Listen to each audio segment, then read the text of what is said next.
This is Democracy Now!, democracynow.org. I'm Nermeen Sheikh. We end today's show looking at how chronic hunger is still much higher than before the COVID-19 pandemic began. This week, the United Nations released its annual report on the state of food security and nutrition in the world and found key drivers of food insecurity since 2019 were the pandemic, as well as extreme weather shocks and the war in Ukraine.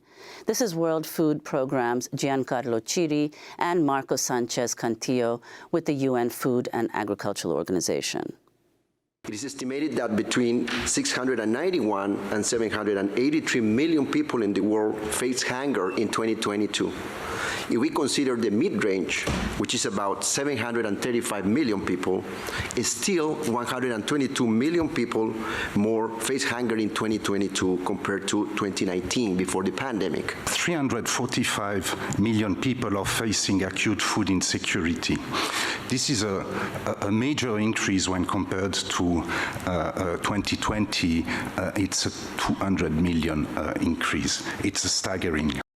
The United Nations report found Africa remains the worst affected region, with 1 in 5 people facing hunger on the continent. Officials say they're currently far off track to end global hunger by 2030. For more, we're joined by 2 guests who serve on the International Panel of Experts on Sustainable Food Systems. In Austin, Texas is Raj Patel, a research professor at the University of Texas at Austin and author of Stuffed and Starved, The Hidden Battle for the World's Food System. And in Kampala, Uganda, we're joined by Million Belay, the General Coordinator of the Alliance for Food Sovereignty in Africa. We welcome you both back to Democracy Now! Million Belay, I'd like to begin with you. If you could respond to the findings of this report, and in particular, why hunger has been rising in Africa for the last 10 years. Thank you very much. It's staggering, as you say, and this is very concerning. For the last 10 years, hunger has been on increase in Africa. This is affected by the 3 C's, the COVID, conflict, and the climate crisis.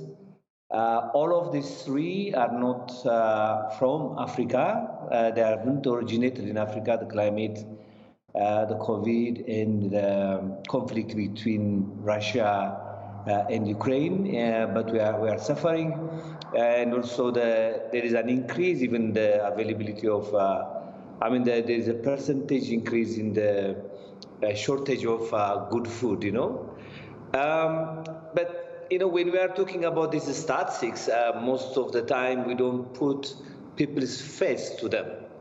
I heard, a lot of people from, representative countries, also leaders of the 5 UN bodies talking about these numbers. But I'm not sure how much they are realizing that behind all these numbers, there are people who are going to bed without food. The second thing for me is urbanization. Urbanization is important, but unplanned urbanization is disastrous. And I see it all over Africa, and it's also mentioned in the report. The quality of food in urban areas in Africa is decreasing. And also the crisis, the food crisis, the price crisis, affects rural people too. Rural people are very much affected. But what surprised me is, the solution given by many of the speakers: the technology, digitization, increasing food production, and nobody's addressing the structural cause of this hunger. And I ask myself, always, why Africa? Why? The report says that it is tapering off in Latin America and Asia, even though it is increasing in the Caribbean and Western Asia. But all of the countries in Africa are affected. So the question is why? I think some of the reasons can be, one, it is historical. Starting from the slave trade and colonization and post-colonization, Africa is forced slowly but surely to commodify food and produce food for outside market, mostly.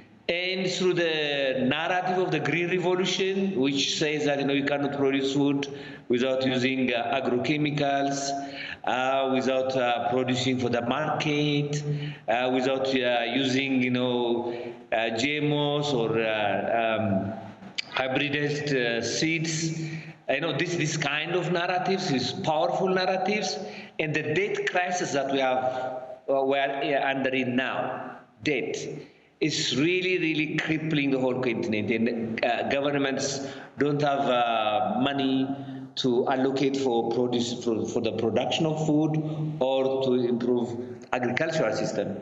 And on top of this is the elite capture of our countries and our system.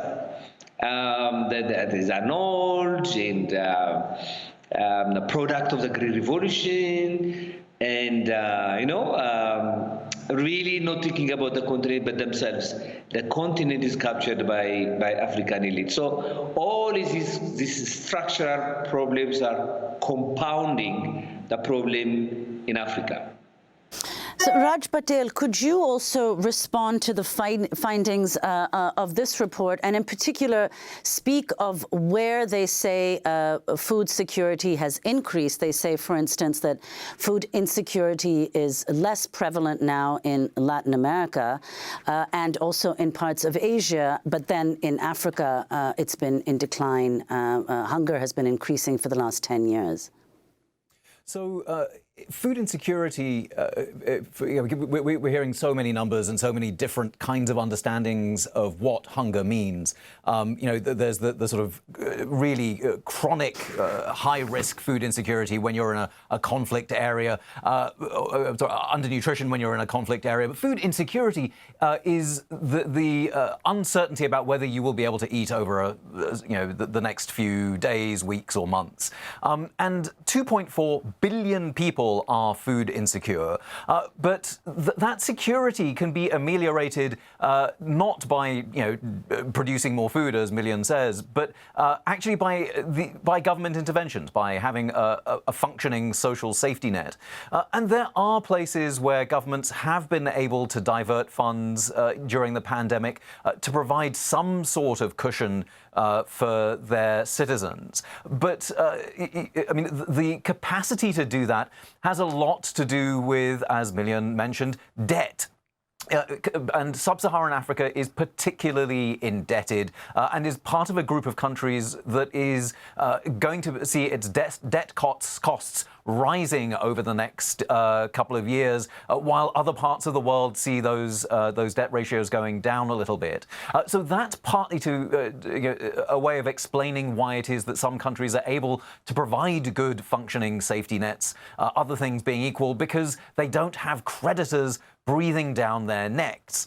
And sub-Saharan Africa, and in fact all of Africa, is particularly under the thumb not just of lenders like the World Bank or bilateral individual country donors, but also the private sector.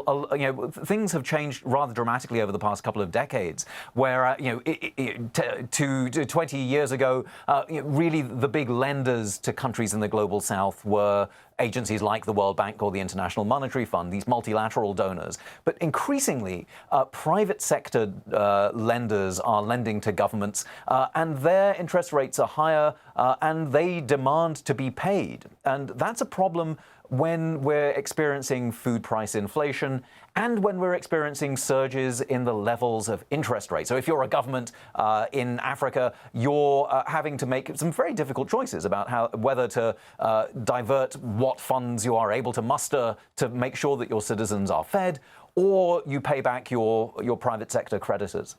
And so who that's are these? certainly one of the...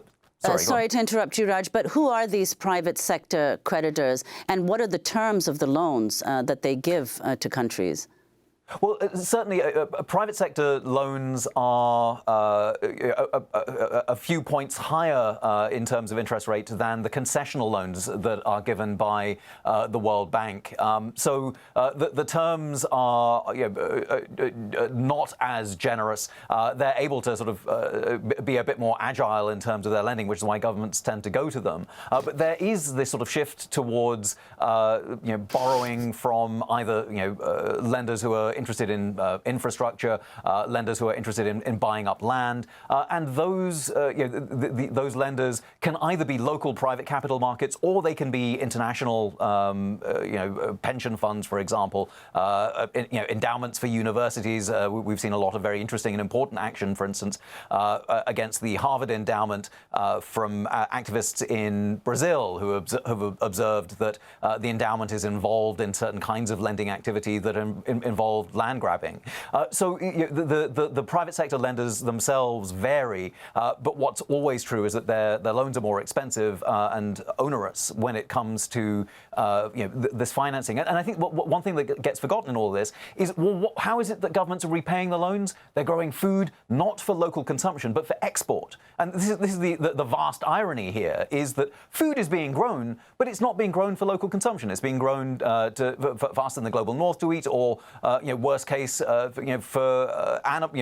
be fed to animals that then richer consumers get to eat. And so here's this deep irony that we're talking about structurally higher rates of hunger around the world, and the way that governments are trying to pay off the debts that they're incurring trying to feed people is by growing food not for consumption by the local populations, but for export.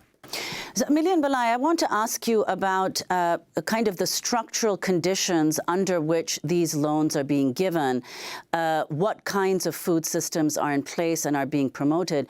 You recently co-authored an open letter to U.S. aid that called on it to fund sustainable food systems in Africa, not another industrial green revolution. It began, quote, "We are dismayed to learn that the U.S. Agency for International Development, USAID, recently solidified its relationship with AGRA, that is formerly the Alliance for a Green Revolution in Africa, and committed to working with AGRA to transform African food and agriculture systems." Could you explain your concerns? I think AGRA, as its name implies, is Alliance for Green Revolution in Africa, and the research were done, after AGRA has implemented what it planned to implement. By the way, it's mainly supported by Bill and Melinda Gates Foundation, the USAID, and other aid agencies, and also private philanthropies. Their contribution is not as much as Bill and Melinda Gates aid. So they operated for about 15 years. And we evaluated their outcomes, and they failed. One area that they have succeeded and that they are still pushing is changing policies and also regulations. Regulation related to seed, regulation related to biosafety regulations, and also fertilizer regulations. So on the things that they are saying that they would succeed, meaning increased food for productivity, having the malnutrition and whatever. But what they have resulted in is a decrease in the diversity and amount of production of indigenous food, So we have looked at this research, and I think they have done also their own assessment, which incorporated what we have said. In light of this, we wrote to all of their funders and have asked them to defund AGRA. AGRA can be a very good force if it converts itself into an agroecology, an organization which pushes agroecology. But looking at the funders, looking at the people who are interested in its work, looking at its purpose, looking at the board membership of AGRA, we don't think that would happen. It's mostly outside control. You know that it's registered in the US also. It's not African. So that's why we have asked an entity in the US which is using public money to fund Agra, to stop funding Agra. Raj Patel, could you also talk about that? What are the food aid systems in place, which critics say, in fact, may be exacerbating hunger conditions, and if not exacerbating them, certainly not improving them? Well, I mean, historically, the United States was tethered to a way of providing food aid that really was about shipping U.S. food in U.S. carriers to different parts of the world as a way of providing a prop for local food, local farmers and industrial food producers. But what we're seeing more, particularly as Million is saying, with things like the Alliance for a Green Revolution in Africa, or AGRA as it's now called, because it doesn't want to be known by the Green Revolution name. They think it's bad branding. But what you're seeing there is funding for the transformation of agricultural systems toward providing more processed food for cities. And as Million was saying, I mean, this new State of the Food of the World's Food Security report has another very new, interesting figure, well, one that I hadn't seen before, which is the figure of the number of people on Earth who are able to afford a healthy meal. And it turns out that 3.4 billion people cannot afford to eat healthily. Now, this is striking when set alongside something like the Alliance for a Green Revolution in Africa, which is very interested in processing and growing food for cities in ways that are not necessarily consonant with healthy diets, but are much more around supporting industrialized food systems, and in particular moving us towards ultra-processed food. And that's a grave source of concern, not least because it tends to be more expensive. The health effects are increasingly being questioned by the nutrition community. But in general, the question of how it is that we're going to feed cities sustainably, not just in Africa, but around the world, is one that is gradually coming to the fore. And unfortunately, our economic policy, our agricultural policy, our food systems policy, not just in the global south, but around the world, is not fit for purpose. It was set up to really support large industrial food producers, providing packaged and ultra-processed food cheaply for workers in cities. But as it becomes clearer that, first of all, that food is expensive, unaffordable, has vast environmental impacts, and now increasingly it's clear is unhealthy, all of that suggests that we need a real turnaround in our agriculture, food and aid policy. And the agencies tasked with overseeing that are doing very little to address it. And Raj, if you could address what is now an immediate possible threat to food access, Russian President Vladimir Putin threatening to abandon the Black Sea grain deal brokered by the UN and Turkey, which grants Ukraine safe passage to export food and fertilizer. Unless Russia agrees to an extension, the agreement will expire as soon as Monday. If you could talk about the significance of this and what impact it will have if the agreement expires. Well, these agreements have often been grounds for a certain amount of speculation on international commodity markets, not just, as you say, for food, but also for fertilizer. Fertilizer costs have dropped since the beginning of the war in Ukraine, where there was a frenzy of buying up and speculation, but it's still at levels far higher than before the conflict started, but also far higher since before the pandemic. And this is an ongoing problem in two ways. First of all, there's the risk of a commodity price spike. For producers, that's going to raise prices. For consumers, prices have continued to increase, and this will merely add to that misery. But by increasing the price of fertilizer, you kind of lock in these price increases for grain producers that farm industrially. And that augurs very badly, not just for the short-term food price spikes, but for the medium to long term as well. And finally, and very briefly, Million Belay, if you could talk about some of the community-based organizations that are working for food justice across Africa. AFSA, as you know, is a network of networks. We work with 50 networks all over Africa, in 50 of the 55 African countries. We have a number of members. And quite recently, we published a book which is called Stories of Change, Agroecology as a Climate Adaptation Approach. This is written by local people themselves, people who are actually practicing agroecology, who are increasing productivity, planting diverse foods, reclaiming, areas which are degraded, and experimenting with biological seeds, for resilience production system, food forests in a lot of cases, 12 cases, in the number of cases are increasing, and we have been also accumulating a lot of cases. So local community... I'm afraid we're going to have to leave it there. Million Belay, thank you so much for joining us, General Coordinator of the Alliance for Food Sovereignty in Africa, Raj Patel, Research Professor at the University of Texas at Austin, and author of Stuffed and Starved, The Hidden Battle for the World's Food System. Happy birthday, Karl Marxer. I'm Nermeen Sheikh. Thank you so much for joining us.